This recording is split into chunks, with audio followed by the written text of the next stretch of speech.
Olá, pessoal! Nós estamos aqui nessa pré-live, vamos dizer assim, onde vamos estar compartilhando aqui alguns mistérios da Palavra de Deus. Bom, é o pré-lançamento do nosso livro, O Mundo Espiritual de Anjos e Demônios. Demônios aqui, no caso, vamos falar sobre os Néfilins. Isso mesmo. E eu trouxe aqui para participar comigo dessa sabatina, vamos dizer assim, o irmão Cid Gleison. Por que o irmão Cid Gleison? Porque ele leu o livro e lá ele extraiu algumas perguntas que ele quer fazer pessoalmente. Olha que situação. Ele quer me sabatinar aqui a respeito desse livro. E a nossa intenção é aguçar o seu interesse, despertar você para o conteúdo inédito, anos de trabalho que estão contidos nesse livro.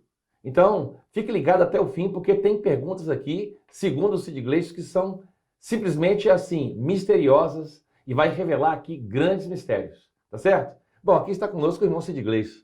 Cid Gleison, boa noite. Boa noite, pastor. Boa noite, pessoal de casa. Então, pastor, primeiramente eu queria que o senhor falasse um pouco da sua experiência na sua trajetória, do seu conhecimento do livro, porque eu fiquei intrigado com o fato de ser um assunto assim que é pouco explorado. Eu queria que o senhor falasse desse estudo que te levou a escrever esse livro. Então, realmente é a necessidade. Muito se tem falado na internet, porém, eu quis trazer algo de maneira sistemática, dentro de uma linha de raciocínio. É um livro que ele é todo respaldado biblicamente, historicamente, e tem como objetivo elucidar as suas dúvidas e despertar você para o estudo. Pra você ter uma ideia, esses dois livros, esses dois volumes que nós estamos lançando aqui, vai ter aqui uma pré-venda, fizemos apenas 1000 exemplares, já tem pessoas pedindo, pessoas que conhecem o nosso trabalho, né? Ao longo desses 30 anos, e sabem que a gente trabalha sério, né? Que a gente procura trazer algo fundamentado na Palavra de Deus. Então, esse material ele é um material muito condensado. Se eu fosse olhar, eu ia escrever aqui um livro de 800 páginas. Mas nós fizemos algo condensado, realmente porque queremos que a pessoa aproveite o máximo possível de cada linha, de cada texto, de cada tema que vai ser explorado. Então, eu desafio você ir no nosso canal, assistir lá os vídeos sobre anjos. Se você gostar, saiba que aquilo lá é apenas 1% do que está contido nesses dois volumes, pelos quais estamos lançando hoje essa pré-venda. Bom, ainda vou falar no final sobre essa questão, você fica ligado até o final, e se você tiver interesse, você pode nos contactar e até o final do mês o livro vai estar pronto para ser entregue na sua casa. Eu tive o privilégio de ser talvez o primeiro leitor que ajudei na formatação do livro, mas com isso surgiu muitas dúvidas. Eu acredito que 90% do conteúdo ali o primeiro contato que eu tive foi com o seu livro. A primeira pergunta que eu queria deixar é, a gente vê o termo estrelas da alva, né, ou estrelas da manhã, que é a mesma coisa, já, como se diz, já se dirigindo a seres muito antes do nosso universo ser criado. Então, estrela da manhã. Que manhã? Que manhã que existia se não existia, né, como a Bíblia fala, o sol e a lua para dividir o dia da noite? Então, que manhã é essa? Existiu um outro período antes da criação do nosso universo? Algum dia? Muito bem, ó. Aqui é bem, essa questão que ele colocou aqui é interessante. Lá em Jó, está no capítulo 38, lá fala que as estrelas da alva se rejubilavam, ou se alegravam. E tem a expressão lá também, os filhos de Deus. Então tem estrelas da alva e filho de Deus. Só para você ter uma ideia, ambos são anjos, só que aqui tem duas categorias.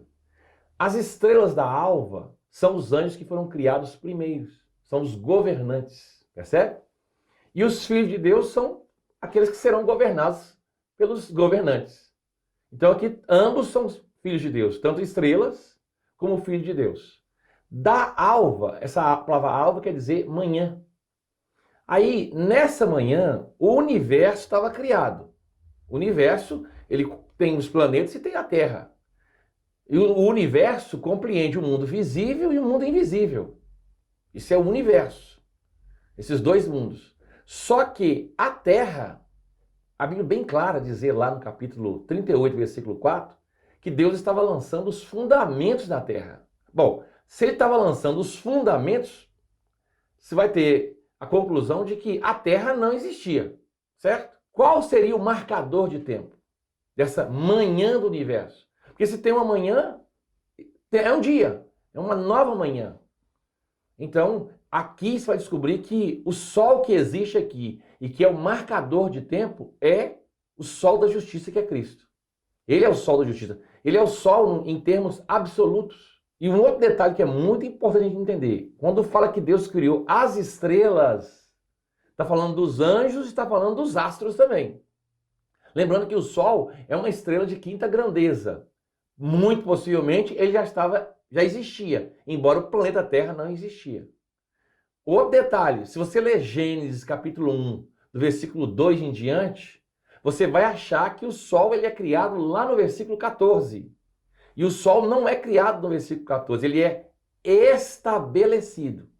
Por que a palavra estabelecido? Porque no primeiro dilúvio, isso já é uma outra pergunta, no primeiro dilúvio, no juízo de Deus do mundo pré-adâmico, que é o mundo onde os anjos habitavam, de acordo com Ezequiel 28:13, que fala, tu estavas no Éden, jardim de Deus, e aquele Éden é um Éden com uma data anterior, e aquele Éden sofreu um dilúvio, e esse dilúvio e esse juízo está lá em Jó capítulo 9, lá no capítulo 9 vai falar que o Senhor vai selar as estrelas e vai pedir que o sol não saia.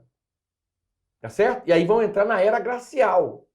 E aí lá em Gênesis, muito depois, quando Deus está criando, mas também restaurando, você vai descobrir que o sol vai ser estabelecido.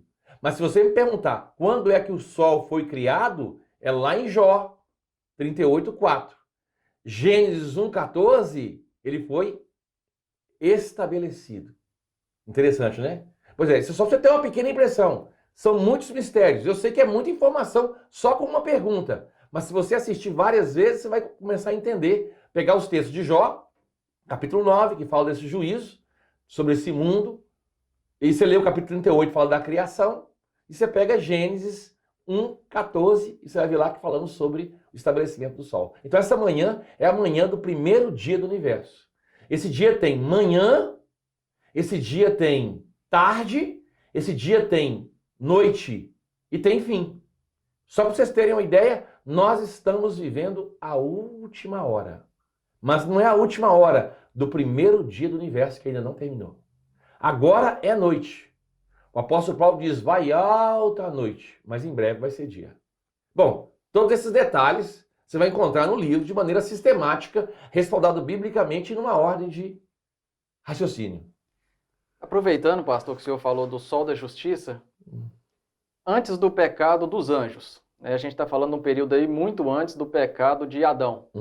Era, vamos dizer assim, o sol da justiça brilhava em todo o universo? Existia algum tipo de treva nesse período, antes do pecado dos anjos? Sua pergunta é muito interessante, Cid, porque ela vai elucidar aqui uma revelação que Deus nos deu.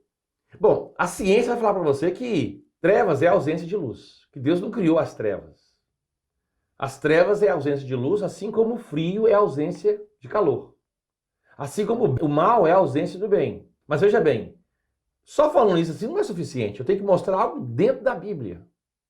Então você vai descobrir que quando Deus, o sol da justiça estava agindo no seu governo, na sua expressão, antes que houvesse pecado no mundo angelical, eu vou te provar que não existia nenhum tipo de trevas. E quando você fala de trevas, você tem que entender isso em mais de um nível. Por exemplo, tem trevas morais, tem trevas espirituais, mas aqui eu quero falar das trevas naturais, que é a sombra que é causada por causa de um objeto. Aí você vai dizer assim, mas pastor, o Senhor criou o universo, criou planetas, criou matéria, estrutura física, e essa estrutura física não gerava sombra? Eu digo, não gerava. Pastor, como é que você pode provar isso? Vou provar com um versículo. Se você ler lá em Apocalipse capítulo 1, versículo 7, vai dizer o seguinte, que quando o Senhor vier, todo olho verá. Primeiro, se todo olho verá, é todo olho. E aí você me pergunta assim, mas o Senhor vai vir no céu, lá do Oriente Médio. A gente está aqui nesse céu. Tem gente no céu do Japão, como é que todo olho verá? Quantas estruturas estão tampando aqui a manifestação do Senhor, do sol da justiça, de acordo com Malaquias que vai aparecer? Mas ali fala, todo olho verá, até aqueles que o transpassaram. Aqueles que o transpassaram morreram, obviamente, aquele soldado que cravou a lança na costela do Senhor e saiu lá sangue e água. Ele está onde agora? No Hades. E onde é o Hades? No interior da terra. Até aqueles que estão no interior da terra vai ver. Porque a luz de Deus, quando ele vier e se manifestar, ela vai passar por todas as estruturas físicas e vai ser expressa em todo o universo como era originalmente. Pra você ter uma ideia, o plano de Deus é que ele seja tudo em todos. Então, tá certo. Antes do pecado, porque o pecado é que faz separação entre o homem e Deus, quem cria a separação é o pecado, não existia nem trevas naturais. Tá vendo? Tem um princípio de interpretação que, se você não sabe, você faz o seguinte: eu quero entender o final, você olha para o início. A gente olhou para o início e está falando aquilo lá, não tinha. Mas como é que você vai saber? Você olha para o final. E no final, no período da restauração de todas as coisas, todo olho verá a expressão da luz do sol da justiça. Eu sei que você está gostando. Você gostou, não gostou? Tenho certeza que você gostou. Bom, no livro, isso está muito mais explicitado, está muito mais esquematizado. Está de uma maneira que você vai seguir passo a passo. Mastigadinho para você, para te abençoar. Calma lá que eu vou falar no final. No final eu vou falar. Aguenta aí, porque o homem começou apenas com 2 perguntas. Tem mais perguntas aqui. É isso mesmo. Tamanha riqueza e o conteúdo do livro, e eu só fiz 2 perguntas. Pastor, eu acho que qualquer um que tenha acesso à internet e gosta de assistir conteúdos evangélicos, etc., já se deparou com vídeos falando da vinda do Senhor. Profeticamente, que horas o Senhor virá? De forma profética. Aí, essa pergunta é interessante, tá vendo? A gente lê alguns textos da Bíblia e acha que apenas assim é uma alegoria. Mas você pode saber que todas as alegorias têm verdades preciosas. Olha que coisa interessante. Eu falei que o dia tem uma manhã, né? E tem um final. Esse dia é de 12 horas. Quando você lê o capítulo 4 do Evangelho de João, o Senhor fala assim: e vem chegada a hora. E já chegou. Em que os verdadeiros adoradores adorarão o Pai em espírito e em verdade. Aí quando você lê lá a Epístola de João, João fala assim: já é a última hora. Essa última hora é do primeiro dia do universo. Isso mesmo. E aí, veja bem, a última hora é 11 horas da noite. É a última. Já iniciando já, 11 alguma coisa, vai ter a última hora. E o dia vai terminar que hora? Meia-noite. Quando você lê o Evangelho de Mateus, capítulo 25, verso de número 6, vai dizer o seguinte: à meia-noite ouviu-se um grito: eis o noivo. Aí é o contexto profético, meia-noite. Ou seja, no final desse dia, o Senhor aparece. E aí vai ser o quê? Manhã. Porque o sol da justiça, quando aparece, a noite acaba. Já vai alta a noite, Romanos 13 fala, mas o Senhor vai vir. E aí, sabe de uma coisa? A igreja, pela primeira vez, vai ter um café da manhã. A gente sempre participa de Santa Ceia, né? A ceia é algo que é servido à noite. À noite, a noite profética. Né? Porque nós estamos em trevas, mas teremos um café da manhã profético. Porque será manhã de uma nova era, da era vindoura. Tremendo, não é? Eu sei que você está gostando, porque aqui tem revelações preciosíssimas. E a gente não quis ser egoísta. Eu estava falando para o Cid, vamos compartilhar, vamos dar isso para as pessoas, de forma que elas vão ter acesso, que elas vão poder aprender para ensinar. Isso mesmo, ministrar em conferências, compartilhar com vídeos, né? Abençoar outras pessoas. Essa é a nossa intenção. Pessoal, nós estamos encerrando essa parte. Claro, vamos dar continuidade no próximo vídeo. Fique ligadinho aí que o próximo vídeo sai já já, amanhã mesmo. Vamos pôr todos os dias vídeos novos. São vídeos na sequência e você vai poder ter aí todo esse bate-papo que nós tivemos aqui e saber e conhecer esses assuntos misteriosos, tá certo? Um abração e até lá. Abraço.